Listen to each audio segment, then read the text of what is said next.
It's now mid-1997. It's clear to everybody that Dragon Ball GT is on its last legs. Good thing there's a terrible new PlayStation game coming out to help stir up interest for the aging franchise? I don't know. I haven't played Final Bout, but I've heard it's bad. Still, GT is going to have to cobble together an ending soon. How do you do that? How do you devise a narrative that wraps up this relatively short television series, but also marks the end of a story that's been running continuously for nearly 13 years? To answer that, you have to first answer what is Dragon Ball GT's identity. Well, it was initially conceived as a return to the original series' roots. At its worst, Dragon Ball GT has taken old ideas and just regurgitated them onto screens without any care or meaning. But at its best, Dragon Ball GT has managed to blend retro throwback concepts with a splash of something new, devising consequences for established ideas that had yet to be explored. It's the series that dusted off a nearly forgotten filler episode and expanded it into its own story arc. Given the increasingly nostalgic iconography and the ending themes, it's safe to say that by this point in its run, Dragon Ball GT has placed most of its focus on the franchise's glory days. For better or worse, that's where we are. However, for a final story arc, one to sum up the entire franchise as it existed in 1997, an eye on the past might not be a bad thing. Maybe Dragon Ball GT could dust off another barely used concept and polish it to a gleaming luster. That's all we can hope for as Dragon Ball Dissection begins its exploration of the evil dragon arc. When we last left off, Kuririn had died. Again. And the gang gathered the Dragon Balls to wish him back to life. Never mind the fact that, given the rules of Earth's Dragon Balls, Kuririn probably shouldn't be eligible to come back to life. I mean, they're also using the Dragon Balls to fix up all the weird natural disasters that have been going on. Plus, it's about to be brought up that there have been bad consequences to amping up the Dragon Balls in the past, so while this isn't mentioned, it's not inconceivable that that could have been changed at some point. Probably not. I doubt it. We're off to a great start. Regardless, for reasons both logistic and safety related, life probably would have been a lot better for our heroes had they just used Planet Namek's Dragon Balls instead. Maybe it would have just been kicking the can down the road, but it would have saved us a lot of trouble right now. But here we are. The Dragon Balls are cracked, but let's use them anyway. Let's continue to use them even when they take multiple tries to work, which has never happened before. What could go wrong? Excuse me, sir, but I believe this is a no-smoking section? Yeah, whatever comes out of the Dragon Balls is not the typical Shenlong. He has quite the attitude problem. Granted, it's hard to blame him when his representative sample of Earth's population is this entitled little crotch nugget telling him, "Hey, stop saying things you want to say. Grant my wishes, servant." I think even if this was regular Shenlong, he'd smack Pon across the yard with his tail. I'd clap, but only a little bit. Anyway, Smokey McGee here says he's done being the human's lapdog. He sucks up all the Dragon Balls and then becomes a tornado. All the balls turn into dragon-shaped clouds and scatter to the edges of the world. And that's that. Wish-granting time is over, it seems. Everything's back to normal now, except there's a beautiful aurora in the sky. Except that's bad, apparently. We don't want that. The natural disasters start piling on, and a very angry Elder Kaioshin jumps in telepathically to dump all the exposition. Now, what's impressive here is that the entire first act of this episode is a single continuous scene. A lot is said, so let's just get to the point. The Dragon Balls have been overused, resulting in their corruption. Each ball has now become a Jaka Ryu, or evil dragon. If they aren't all defeated, the Earth could be destroyed, or maybe even the universe, who knows? Whatever the case, it means that Goku has to go out and punch the things.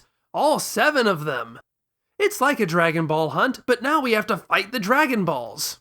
If collecting Dragon Balls has long since become a pretense to introduce new characters to fight, now we're just cutting out the middleman, combining all of that into one value pack.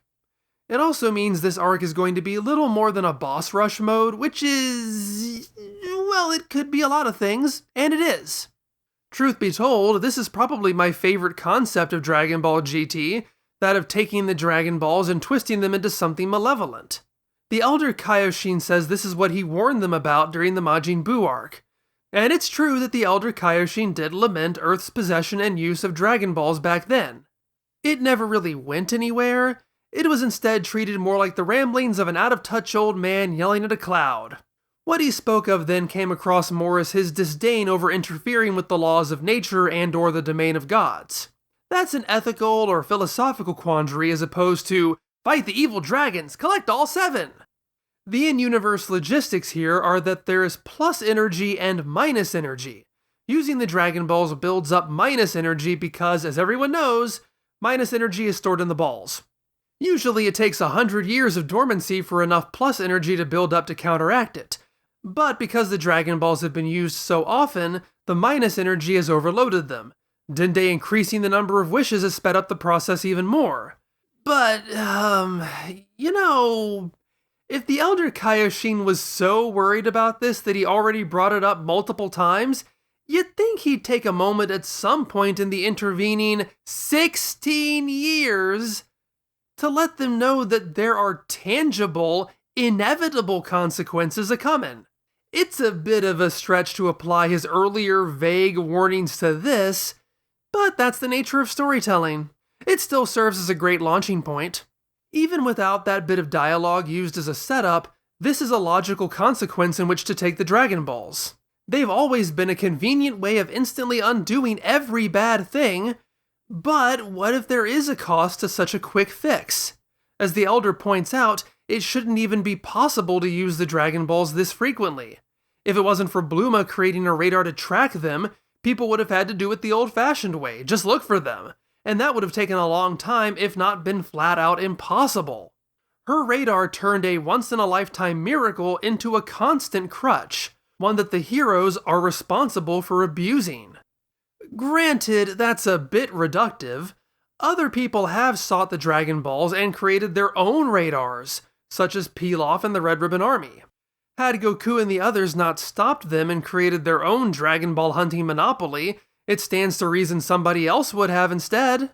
You really think Red would have stopped at one wish if he knew how easy it was to manipulate the world with magic? They would have probably ended up with the same problem, but amid a world already suffering due to the result of far more selfish and destructive wishes. And that's a best-case scenario. There's a strong argument to be made the Earth wouldn't exist at all by this point. Then again, there's also an argument the Dragon Balls would have been left permanently destroyed long ago. But I don't think that makes this wrong. That's all hypothetical. No matter who could have done this, ultimately they're the ones who did. It is similar to the logic used to justify Goku staying dead at the end of the Cell arc, but I find this to be a lot more convincing. There actually is a valid argument to be had by both sides. We learn each of the 7 dragons is tied to a specific wish from Dragon Ball lore. Of those 7 wishes, 6 of them are made by our heroes. Every single one of those, yes, even the panties, is made to thwart some evil machination and help the world. The only one that isn't is Piccolo's wish, which, again, ties into my assertion that other people would have abused the Dragon Balls anyway. That's a wish these guys were trying to stop. But again, that would have been the last wish made if not for our heroes, so it's complicated. On one hand, this does feel a bit like the flimsy insistence that Goku has made the world a more dangerous place by attracting bad guys. No, that's wrong. He stops bad guys. They want revenge because he stopped them. Was he supposed to not stop them? Because that would result in a much worse world than the one we have. Here, at least, there is a bigger picture to possibly consider. The Elder Kaioshin warns these dragons could spread and destroy the entire universe. Mr. Popo says he heard a story of this happening on another planet. That planet was destroyed as well as all the surrounding planets. As an aside, and I know I have enough tangents already, this is a pretty big revelation that there are more sets of Dragon Balls than just ones on Earth and Namek.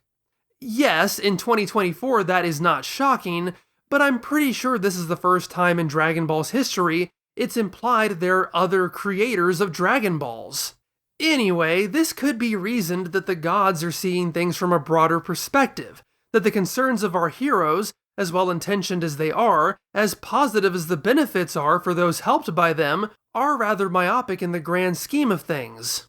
It's good to make things better on Earth, but is it worth it if that ends up destroying several other planets? Would you bring your dead grandmother back to life if doing so wiped out Dubuque, Iowa? Granted, it's not as if the characters had any awareness that that was what they were doing. From their perspective, like with Goku attracting bad guys, using the Dragon Balls was the only ethical thing they could do. And now that they know, they're going to fix it. So regardless of where you land on this issue, it's good moral dilemma stuff. There's a lot of blame thrown around. Well, the Elder Kaioshin lays it all at Bluma's feet. She takes it about as well as can be expected within the parameters of her character.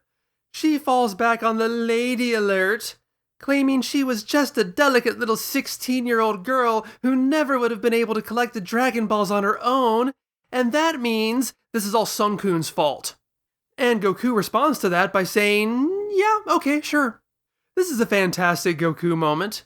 There's been a lot of debate, including on this channel, about Goku's characterization, how selfish he is versus how selfless he is, and I find this one little exchange bridges the gap quite nicely. Here, he's excited enough to want to fight bad guys, naive enough to accept this is all his fault, and noble enough to say he'll take care of it. It's equal parts utility and ethics. It has to be done. I contributed to the problem. I'll fix the problem.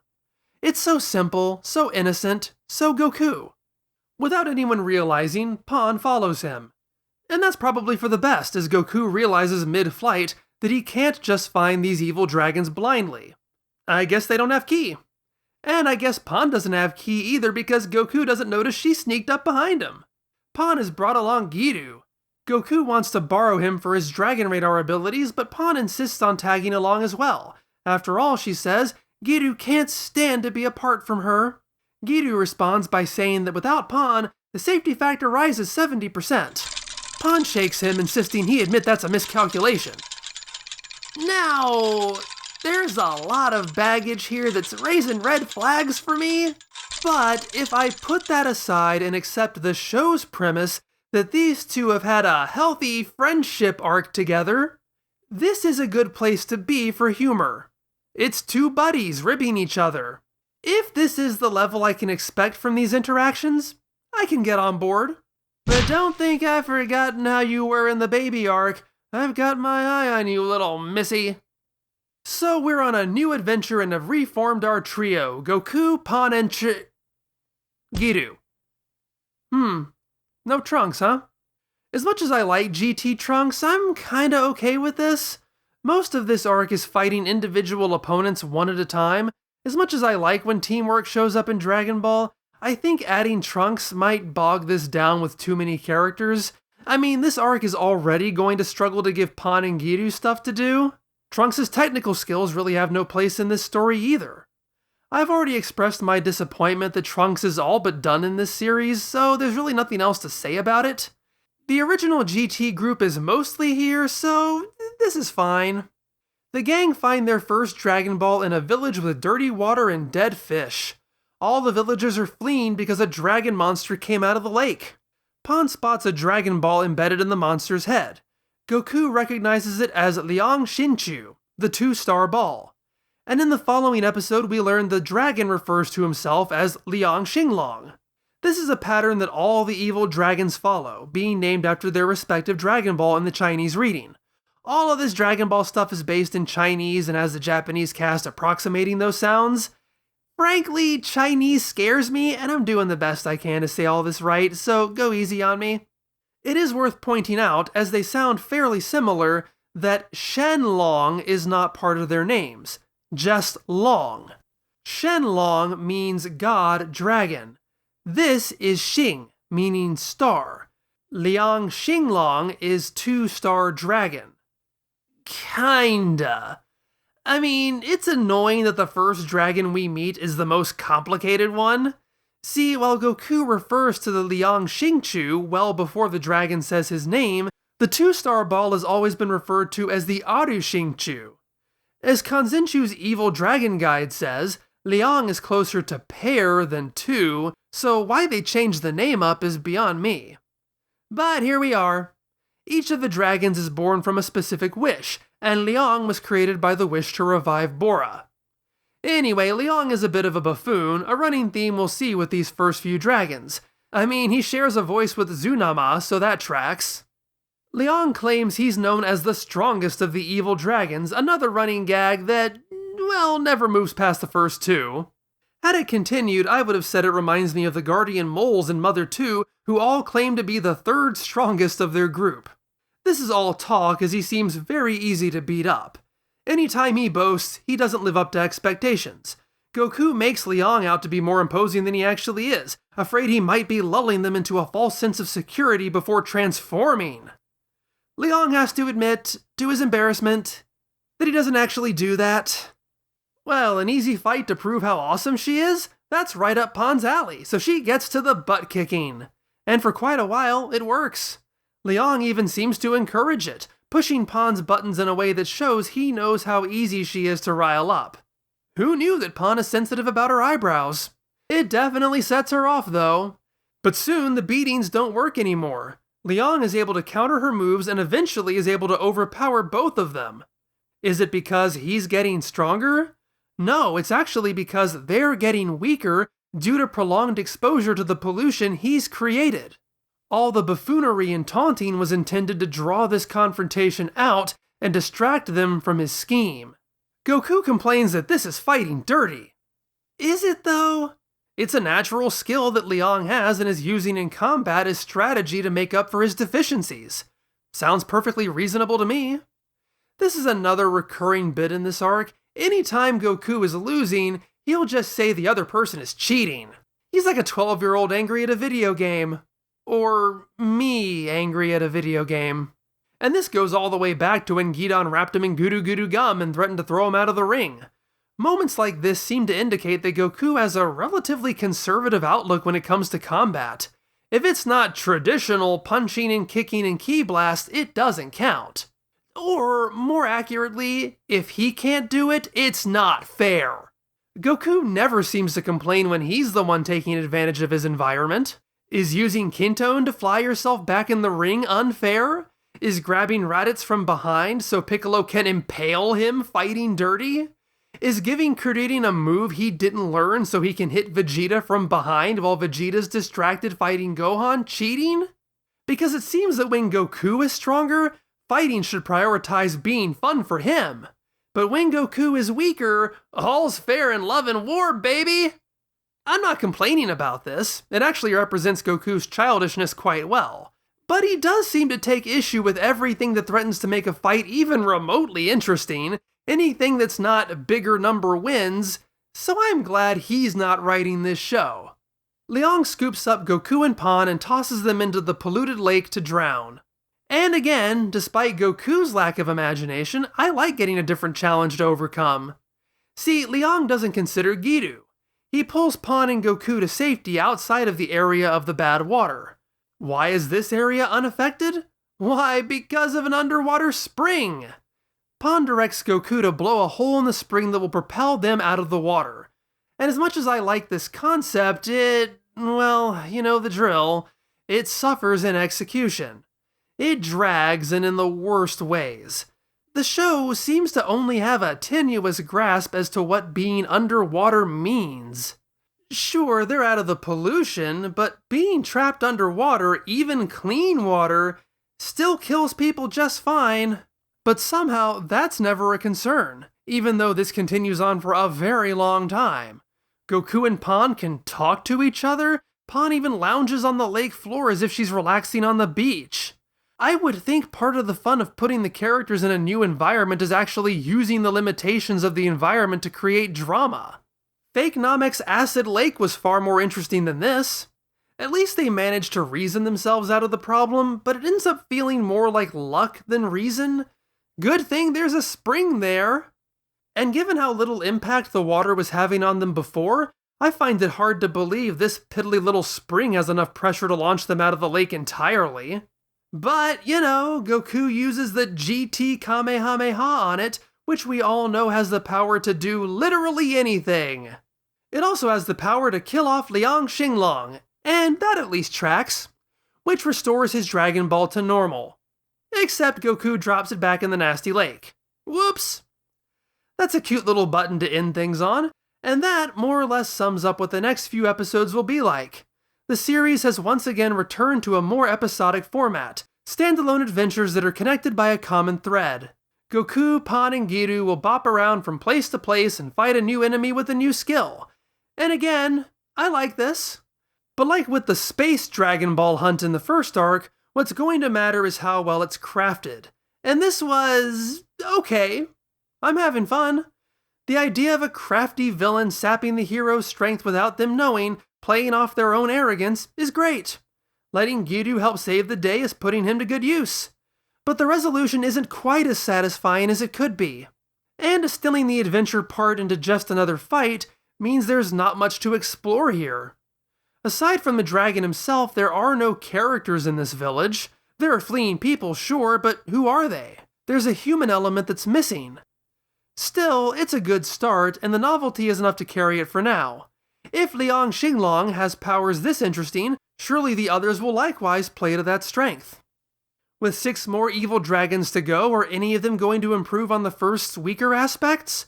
That's something we will begin to explore next time as we continue to make our way through this arc. Thanks so much for watching. I want you to know how much I appreciate you, and in particular the support of my patrons. It really is Patreon that keeps me fed and housed, so it's kind of a big deal. If you can support, I'd really appreciate it. If you're new here, I keep all my videos organized in handy-dandy playlists perfect for binging, including several, naturally, for Dragon Ball Dissection. But I also have playlists for Power Rangers, Sailor Moon, and Batman, just to name a few. I'll see you next time!